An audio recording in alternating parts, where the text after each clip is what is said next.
Alright, thanks for coming back to Shooting It Straight, a new YouTube gun channel dedicated to giving you the facts and the truths relating to firearms and defensive shooting that can sometimes go against popular beliefs and current teaching. And this video is a prime example of that. Now, I hope you can see pretty well because I just lost some lighting, so I don't know how well it's going to show up. And I'm still doing these videos totally unedited. I'm still waiting for my editing software and laptop and all that. Okay, so that's where we are. But today we're going to look at what every current firearms instructor in the country emphatically insists to be the only proper, they always throw that word proper in there, it's the only way to properly grip a handgun. Except they are wrong. Now, I'm speaking of the popular and tactical thumbs forward broken wrist grip, torque the wrist. That's what I'm speaking of, which was developed by Rob Latham and Brian Enos back in the mid-1980s, and both of whom I highly admire and respect. But it was developed for competitive shooting, which is not at all like defensive shooting. And Rob Latham himself says that. So it's not just coming from me. It's coming from the guy that developed that technique. Now, the problem is not necessarily the method or technique itself, but the incorrect way that the grip method is applied. 90% of all shooters apply it incorrectly, and that's normally due to poor training or no training. Now, even so, I highly discourage the use of this particular grip method because it is a technique that is much more prone to cause malfunctions than any other grip technique by mere virtue of its fingers and thumbs placement. There are better, more effective techniques available that do not pose this risk at all. Now, this is going to be yet another controversial video. It shouldn't be, but it will be. Now, I've got no stats to provide since no stats have ever really been compiled on this topic that I'm speaking of. I'm going off of personal, empirical observations and documented proof that's taken from dozens, and I mean dozens, of police body cam videos. And you can find those videos yourself. You can see what I'm talking about. Now, just for recreational shooting, any grip is fine. It doesn't matter. And it doesn't matter because lives are not at stake there. But for defensive shooting, certain techniques and methods can matter, as it could be a determining factor in whether you survive or not. Now, let's look at why I think this grip is not at all proper for self-defense or concealed carriers. This proper grip, or thumbs forward grip method, accounts for more shooter-induced malfunctions than any other grip technique ever used.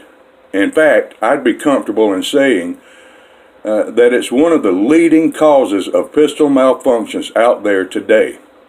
Now, I've seen that myself on countless occasions in my 12 to 13 years of competitive shooting and as a police firearms instructor at police quarterly qualification courses for many years. And like I said, you can watch it happen in countless police body cam videos.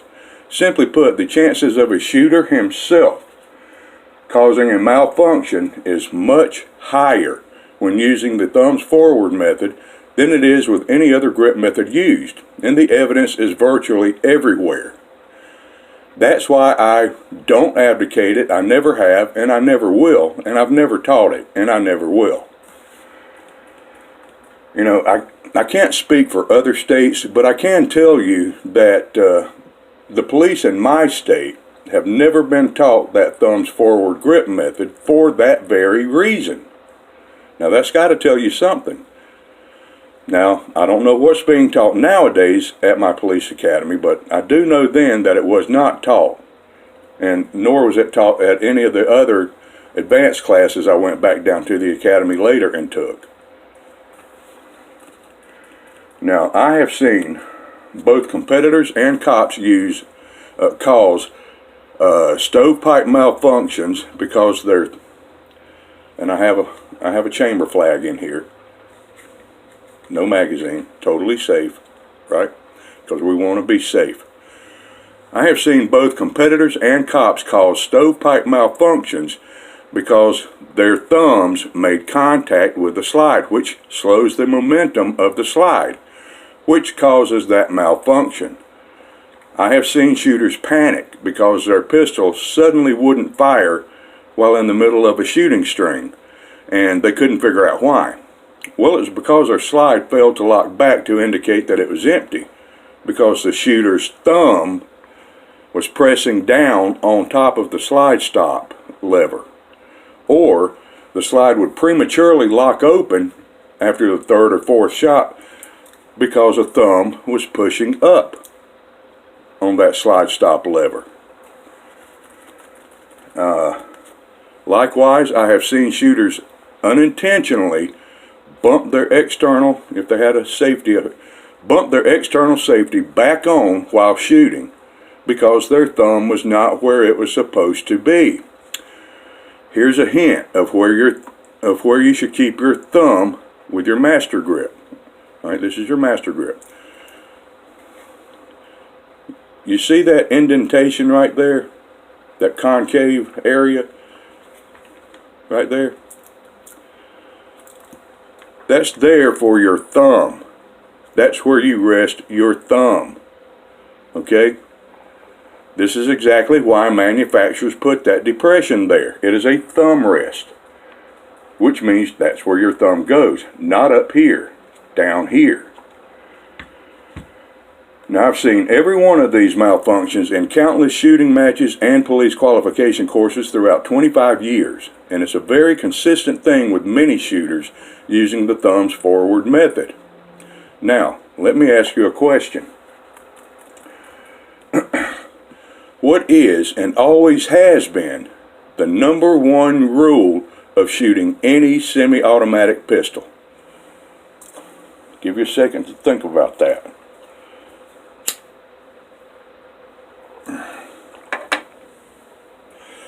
Alright, let's revisit that. What is the number one rule of shooting any semi-auto pistol? The answer? Here it is. Keep your fingers and thumbs off of the external controls and away from the slide. Alright? Keep them away. Keep them off of it. Away from it. Alright? That's been the rule since World War I. The U.S. Army's first instructional manual on the use of the Model 1911, Colt 1911, refers to this very rule, cautioning that interference with the slide stop of the finger can cause a malfunction. Alright, now,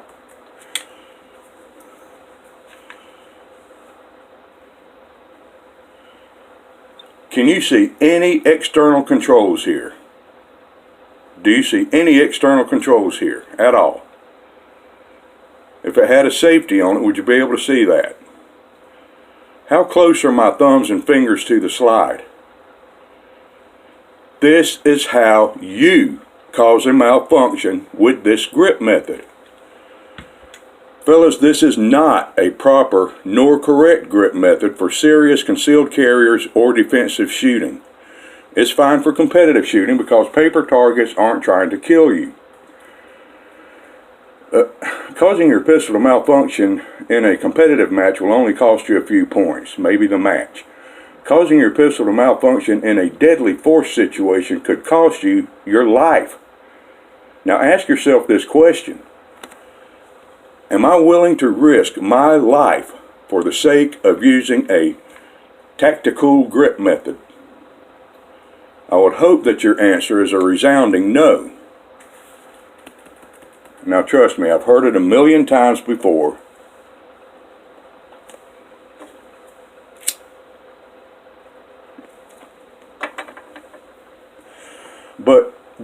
But I've been using the thumbs forward since 1987, and I've never had a problem with it. Well, I have no reason to doubt you. But have you ever used it in a real gunfight? Because shooting your gun during a real gunfight is totally different than shooting your gun on a range, a controlled environment range. You may be smooth as butter at that range, but when defecation suddenly makes contact with the oscillator blades and you realize that you may be killed instantly, your butter smooth functioning abilities will be long gone. And trust me, you'll fumble just a little bit at least, and perhaps just enough to cause your first malfunction. Your chances of causing a shooter-induced malfunction has just quadrupled. Are you willing to risk that for the sake of using a tactical grip method? I watched a video that was recently published on a popular concealed carry channel. Now I love that channel and the host instructor as well, and his assistant instructors. He's got a couple of them. They are highly qualified and very professional people. Now one of the assistant instructors was asked to demonstrate to the students at the range, the outdoor range, how that grip method, that grip technique allows for rapid successive shooting, because you got to spit bullets out like a machine gun for some reason. Now he was asked to rapidly fire 4 rounds at a paper target. On his first attempt, a malfunction halfway through the 4-shot string occurred. Alright, he cleared it. On his second attempt, the exact same thing happened again, at which time you can hear that assistant instructor tell the other instructor, my hands are rotting up on it, admitting that his grip was the cause of those malfunctions. Now it's very obvious by his fast clearing and handling ability of that pistol that, this assistant instructor has had a lot of advanced training. So if he can cause malfunctions with that grip technique, what makes you think you won't? Especially in a sudden, high-stress, wild shootout. And finally, I'm not convinced that thumbs forward grip technique does what they claim it does, which is to reduce recoil and muzzle rise. I've tried it, and it didn't seem to reduce or mitigate recoil or muzzle rise any better than any other solid grip, if it even accomplishes that much. For me, the only thing this proper thumbs forward grip technique manages to do is to give me terrible accuracy due to the uncomfortable and unnatural downward torque of the support hand wrist. Torquing your wrist in this way is not a natural position for that wrist to be in. That's not natural. And personally, to me, it's a little painful. Now,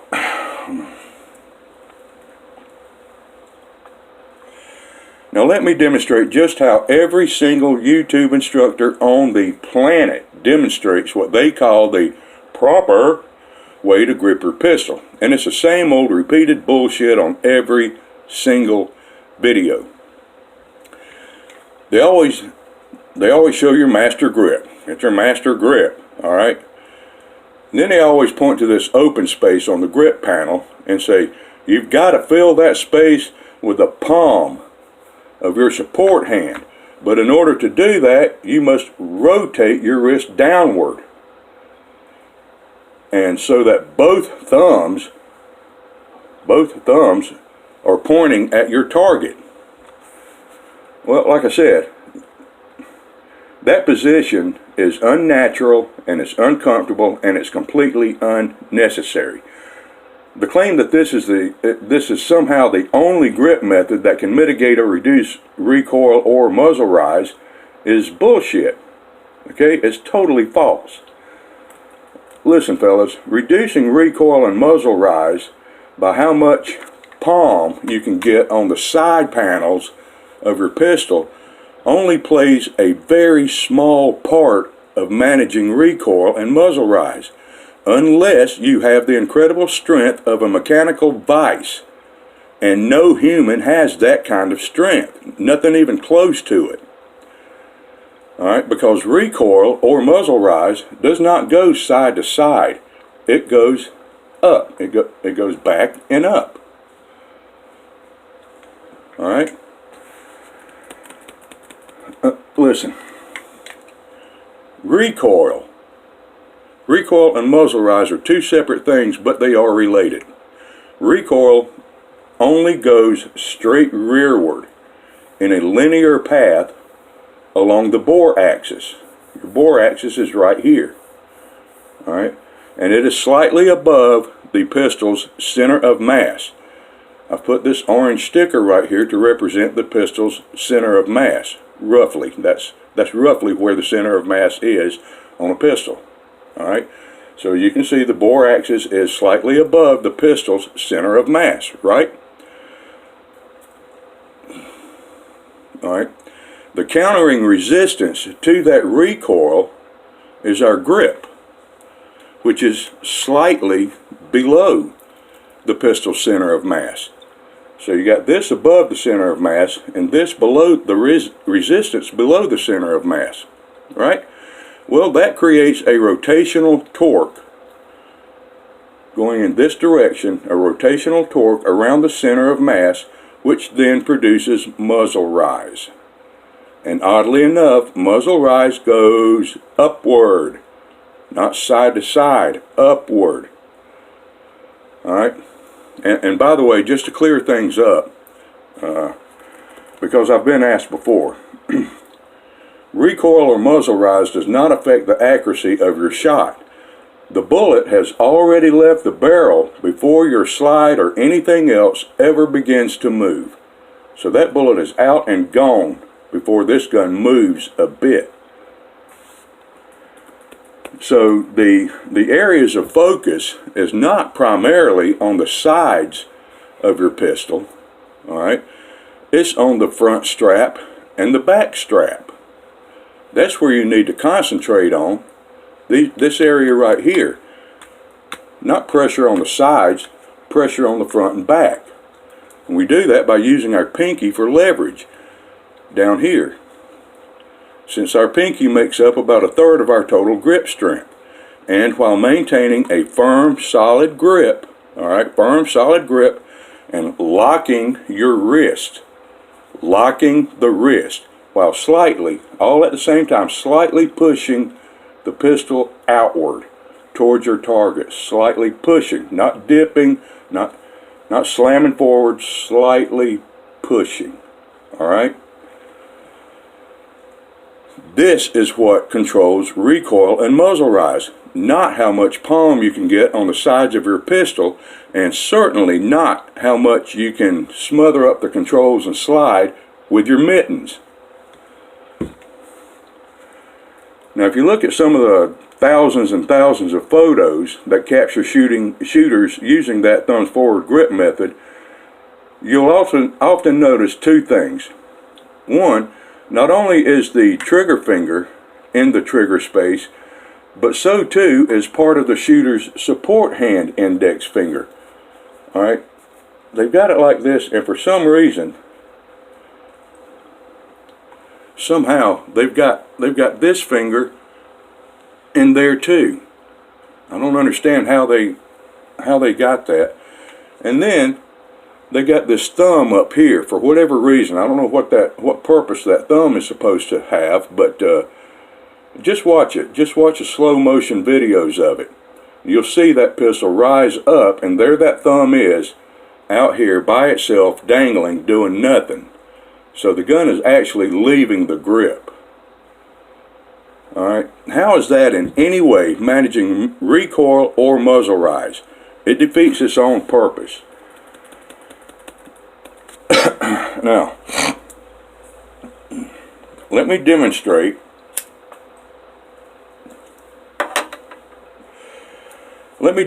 for you the same grip method that has been trained and taught to police officers for eons now.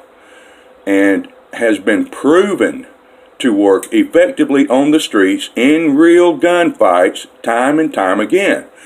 Now, it's the very same old school grip method that was used by legendary gunfight survivors such as Colonel Jeff Cooper, Bill Jordan, Chuck Taylor, world IPSC champions like Ross Seyfried, Ray Chapman, and several others, by national shooting champion Jack Weaver, and by the modern day legends of law enforcement gunfighters such as Jim Cirillo of the NYPD Stakeout Unit, survivor of 17 documented police shootouts, and Lieutenant Bob Stash of the Chicago PD, survivor of 14 documented police shootouts.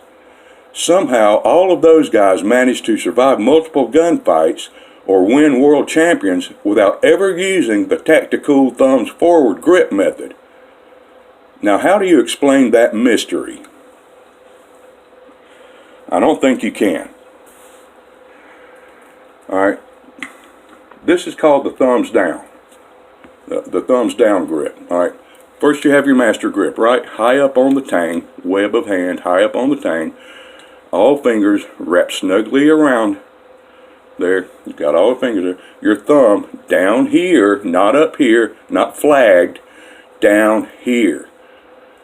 Alright, your support hand simply comes in, and right here is butted right up against that bottom of that trigger guard. Alright, this hand is grabbing and squeezing the gun. This hand is grabbing and squeezing this hand.